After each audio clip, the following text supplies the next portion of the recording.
Venimos contando desde la semana pasada los desmanejos que ha habido y las irregularidades en la compra de barbijos por parte del Ministerio de Salud de la Ciudad de Buenos Aires, que pagaron precios que poco tenían que ver con el valor de mercado de esos mismos adminículos. Y justamente esa diferencia tan abismal nos hacía suponer que evidentemente había alguna irregularidad. ¿Te acuerdas que te contábamos la historia de los barbijos de 3.000 pesos, que en realidad se conseguían por mucho menos valor mirando simplemente en las páginas de Mercado Libre? Bueno, lo que te vamos a contar ahora es mucho más grave, por la dimensión, por el volumen y por los actores involucrados en la operatoria. Por eso le pusimos Barbigate y me interesa, Néstor, como hay una denuncia, es una denuncia judicial, que vayamos desgranándola. Sí, lo importante de esto, Mauro, es contar que no estamos hablando de la misma denuncia de la que venimos hablando hace unos cuantos días, de los barbijos de 3.000 pesos, que fue una compra acotada, que tenía que ver con profesionales, con un uso profesional muy específico. Estamos hablando de la compra de unos 6 millones de barbijos de este tipo, de estos, claro, de los simples, de los comunes, los más básicos, de los más baratos. elementales. Sí, lo que podríamos llamar un tapaboca que tiene una capacidad de filtrado, pero que no es el barbijo estrictamente profesional, el caro, por llamarlo de alguna manera. Mira, ahí tenemos algunas de las placas que explican que la denuncia describe una suerte de costumbre, de modus operandi de la realización de este tipo de compras. Los 6 millones de barbijos se compraron a empresas intermediarias. Parece que se ha convertido en una moda, que el fabricante llega a la licitación a través de un intermediario porque ese es el que le abre la puerta, el que tiene la llave para llegar a esos lugares. En la placa anterior me quedó el pendiente del número, un sobreprecio de 100%. Sí, mira, vamos a hablar concretamente. Este barbijo cuesta, precio mayorista, en una compra de este volumen aproximadamente 35 pesos cada uno. Ajá. Bueno, fueron comprados a un precio que oscila entre 68 y 77. Vamos a ver, ¿cuáles son las empresas? Porque me parece que aquí la irregularidad también estriba en la descripción de la operatoria utilizando algunas empresas. Y aquí la placa lo describe. Bueno, a ver, vamos a ir jugándola. Está Jonathan Valdivieso, uno de los integrantes del colectivo. Hubo muchos denunciantes, porque esto tiene ya estatus judicial, ¿es así, Néstor? Sí, tiene una presentación judicial que se hizo en las últimas horas y que tiene un andamiaje de comienzo de investigación. Uno de los que suscribe esa denuncia, Jonathan, gracias por venir. ¿Qué tal? Buenas noches, gracias por la invitación. A ver, expliquemos un poco más quiénes son estos grupos o estas empresas que estamos describiendo con estas placas que preparó la producción. ¿Quiénes son ISEI y Ambirro que le vendieron al gobierno de la ciudad barbijos a, como dice Néstor, 68 y 77 pesos cada uno? Y después otra empresa que aparece 7 días después y se los vende a 35. Bueno, estas dos empresas son empresas que su objeto social no está relacionado con la provisión de medicamentos o insumos de hospitales, sino que están relacionados con la informática y la computación. Así que de primera instancia eso nos asombra, porque en las contrataciones directas el gobierno es que invita a las empresas a ofertar. Y nos sorprende que el gobierno invitara a ofertar empresas que se dedican a la electrónica para vender barbijos, en primer lugar. Y en segundo lugar, el artilugio que utilizaron fue que en 3 licitaciones hubo en juego 10 millones de barbijos. Solo que esos 10 millones son producidos por una misma empresa, la empresa Dimex. Pero en 2 licitaciones que involucran los 6 millones de barbijos utilizaron intermediarios. Entonces el gobierno conoce a la empresa Dimex porque ha comprado en la misma semana a esa empresa 3.4 millones de barbijos, pero inexplicablemente en otras 2 licitaciones compró a intermediarias. A ver, espera un segundo, doctor, porque lo que está diciendo es difícil de creerlo. Hay un solo fabricante y la licitación, en lugar de comprarle a este fabricante le reparte a 2 intermediarios y el gobierno le compra a los intermediarios. Claro, exactamente. Es una locura. En el paquete, en vez de comprar aproximadamente 10 millones de barbijos a la empresa Dimex, únicamente... Que es la fabricante, digamos. Al fabricante, el que produce, ¿no? La primera tanda se la compra a Ambirro y a ISEI, así se llaman. Sí. A Misibro. Sí, está bien. Esto en realidad es un pase de... Amisidro. Ahora sí, Jonathan, perdón, sí. Ernesto, Jonathan, este mecanismo da la sensación que ya está aceitado, ¿no?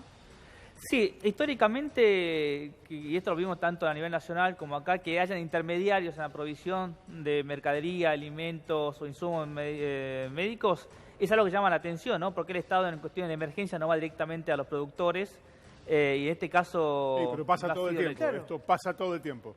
En Pero, todas las licitaciones... Lo que generalmente no suele aparecer en otras licitaciones es el productor, el fabricante. Claro. Aquí aparece el fabricante vendiendo al Estado. Es que eso me llama la atención. O sea, la primera gran compra se la hacen a estos dos intermediarios. Y a la semana le compran al fabricante. Claro. Sí. Y estos Y lo pagan a la intermediarios... mitad. Sí, por eso. Y estos intermediarios informan en el expediente que le van a comprar a la empresa Dimex. Sí. No es que ocultan dónde van a conseguir el material, sino que declaran que la marca de esos barbijos va a ser la marca Dimex. Me estaba escribiendo una fuente que es de aduana, que lo conozco hace mucho tiempo, importador y exportador. Me dice que estos llaman ruleros. Ruleros. Ruleros, que hacen rulos, hacen rulos, lo que hacen es abrirte la puerta de un negocio y después vos, digamos, comprás parte de la apertura de ese negocio a partir de permitiéndole que vendan los bienes que originalmente vos deberías haber vendido. Doctor, ¿Se entiende? Eso es lo que le dicen generalmente. ¿Tiene identificado en claro o alguna sospecha sobre quiénes son los titulares de estas dos intermediarias? Sí, conocemos los titulares, tratamos de buscar algún tipo de relación con el gobierno. Estas empresas no encontramos página de internet, no encontramos página de Facebook, llamamos a los teléfonos que figuraban en el expediente judicial y figuraban como abonados que están fuera de servicio. Ajá. Así que no pudimos encontrar, ¿no? Y por eso nos llama la atención de que el gobierno, cuando llama a la convocatoria en contratación directa, en emergencia, que convoca siempre a 3 ofertantes, convocar a estas empresas, porque Sí, cualquier Estado no podía ni siquiera comunicarse con ellas. Claro, Jonathan, ¿y a vos qué te hace pensar la aparición de estas dos empresas intermediarias? Bueno, obviamente hay una connivencia de los funcionarios y funcionarias que llevan adelante este expediente con las empresas. No podría descartar, digamos, hay como dos perspectivas, ¿no? Es una connivencia que parte del Estado o es un juego que parte desde la empresa que fabrica. ¿No? Claro. Espera, ¿cuándo Puede haber se- las dos perspectivas, ¿cuándo digamos, se- de dónde viene la... ¿Cuándo se hizo esto? La primera licitación la resolución que adjudica es el 30 de marzo, la segunda el 3 de abril y donde aparece la empresa Ahora, Dimex es el ahora, 6 de abril. nada. Ahora, Claro. la semana pasada. Claro. 30 de marzo entonces, 3 de abril y 6 de abril. Exacto.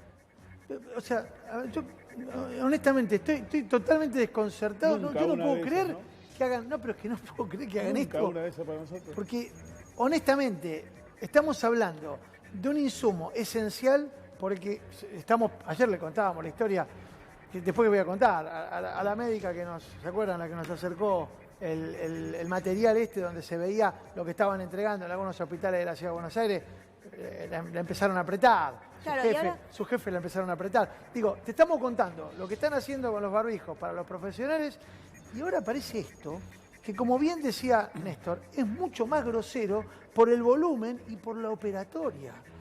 O sea, no puedo creer que hayan hecho esto y que no sea un escándalo más de lo que ya está haciendo, porque esta denuncia seguramente va a tomar estado público a partir de lo que estamos contando, pero se ha hecho con muchísimo esfuerzo. Los denunciantes son organismos sindicales, institutos de investigación, movimientos Y sociales. sobre todo, Mauro, porque del otro lado se está denunciando también el faltante de barbijos. Entonces ahí es donde se engrosa Yo- toda esta cuestión. Le preguntaría a Valdivieso, ¿quién es ESAI SRL? Bueno, es una empresa que se fundó en 2015. No, está bien. ¿Quién es en realidad? ¿No? Yo entiendo Sí. que me vas a No contar. sabe. Ah, bueno, no digo ¿Quién porque está empieza a ser Esperá. sospechoso. Nombre y Pero apellido pará, este no tiene página de internet, no tiene No teléfono. encontramos nada. en la oscuridad Pero, absoluta. ¿entendés lo que es esto? O sea, estos tipos se llevaron, ¿cuánto, Ernesto? A ver, pasémoslo en limpio. La primera 340 palos. Sí. La primera 340 millones. 340 palos se llevaron. ¿Lo pagó o los va a pagar? No sé cómo cazzo habrán hecho. ¿Lo pagó vos, que sos vecino de la Ciudad de Buenos Aires? Yo tengo domicilio en Avellaneda. ¿Lo pagaste vos? 340 palos. ¿Y sabés qué? La empresa que lo cobró o que lo va a cobrar no tiene ni domicilio, ni página de internet. Lo llamaron por teléfono y dice, no, línea no disponible. Es insólito esto. Perdónenme, ¿no? La sorpresa. Vivís en Argentina, boludo. Escucha, ¿cómo te va a sorprender esto? Sí, a mí todavía. Y en el marco de la pandemia, no solamente me sorprende, me indigna también, me da mucha bronca. Y el Doctor- monto que estamos calculando de sobreprecio es de 207 millones de pesos. En un contexto donde hay reclamos constantes de falta de agua potable en los barrios, donde la reta anunció en los medios de que no quiere comprar una computadora más para la educación a distancia del alumnado porteño, donde hay críticas del alimento que da el gobierno a los chicos y chicas que no pueden ir a los colegios. Y además, en la última semana, la legislatura le votó a Rodríguez Larreta una deuda por 18.000 millones de pesos. Y vemos que ese monto de dinero, en vez de estar destinado a las críticas de mejora de políticas alimentarias, de salud, de vivienda que está exigiendo la comunidad porteña, están siendo destinadas a sobreprecios o a incrementar el equipamiento antidisturbios de la policía y a conformar una nueva división de intervención rápida con 700 efectivos que la está equipando actualmente el gobierno. Sí. Ahora, doctor, como para encontrarle algo positivo a todo esto, los barbijos en este momento son necesarios. ¿Estos 6 millones de barbijos están, existen? El compromiso de las empresas es entregarlo por etapas. Ajá. Nosotros tenemos alguna orden de compra que ya las empresas empezaron a entregar y a facturar. También lo increíble es que en esa misma semana... Hay que encontrarla primero la empresa. Claro. En esa misma Claro, el tema semana es quién entrega. Hay el que- gobierno pará, también hay que compró seguir, barbijos claro. a una empresa en China por 5 millones. En paralelo. En paralelo, la misma semana, digamos, se compraron como Claro, 20 las millones de dudas barbijos entran, ¿viste? en 2 semanas, ¿no? ¿Cuánto- Está bien, cuánto- hace falta. Repetilo, perdón, ¿cuánto? ¿Cómo? ¿Qué cantidad de barbijos? Aproximadamente como 20 millones de barbijos se compraron estas 2 semanas. Que, como son barbijos de un solo uso, uno Claro. ve que va a tener, se va a agotar en 4 o 5 meses. Pero en esas 2 semanas también compró 5 millones de barbijos a una empresa china. Y la empresa china, con el transporte incluido, le cobraba por unidad 30 pesos al gobierno. Con transporte incluido. Con transporte incluido. Entonces no sabemos... Menos que los 35 que cobraba la fabricante de acá, la tercera licitación. Totalmente. Y no hay ninguna documentación que diga por qué no le compraron toda a la China o por qué no le compraron toda a Dimex.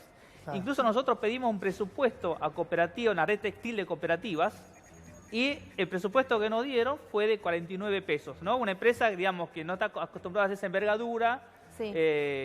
y que por lo tanto tiene unos costos más elevados. Nos dio 49 pesos. Si el gobierno contrataba esa cooperativa, la ciudadanía se ahorraba 100 millones de pesos. Bueno, cosa que no pasó. Muchísimas gracias, Jonathan, por Muchas gracias a estar ustedes. acá con nosotros. Buenas noches. Bien, vamos a hablar de un día negativo para la familia Báez, especialmente para el núcleo de los Báez que está en prisión. Hoy fue uno de esos días que vos decís, ¿para qué me habré levantado esta mañana? ¿Por qué no seguí? A ver, la primera cuestión. Esta es la rosadita, ahora esta. Exactamente. La que Mira, está la contando primera la- cuestión. El Tribunal Oral Federal número 4 resolvió hoy entregarle como depositario judicial al ejército argentino de parte de los bienes de Lázaro Báez, de las empresas de Lázaro Báez, para utilizarlos en el contexto de la pandemia. Le dijo, bueno, estos bienes que tienen básicamente que ver con sistemas modulares de alojamiento, con obradores y demás, estos entréguenselos al ejército argentino para que los utilice de acuerdo a las necesidades en el marco de la pandemia. Como depositario judicial, es decir, no como dueños, no lo decomisó, lo tienen que usar y devolverlos eventualmente en el estado en que los resolvieron. Y además le insistieron con que no va a poder salir de prisión ni en excarcelación, ni en prisión domiciliaria, ni Lázaro Báez, ni su hijo Martín. ¿Por qué? Porque sostienen que los 2 planteos que fueron realizados, uno ya fue rebotado por la Cámara de Casación y el otro fue rechazado hoy por el mismo Tribunal Oral, que venía sesionando una vez por semana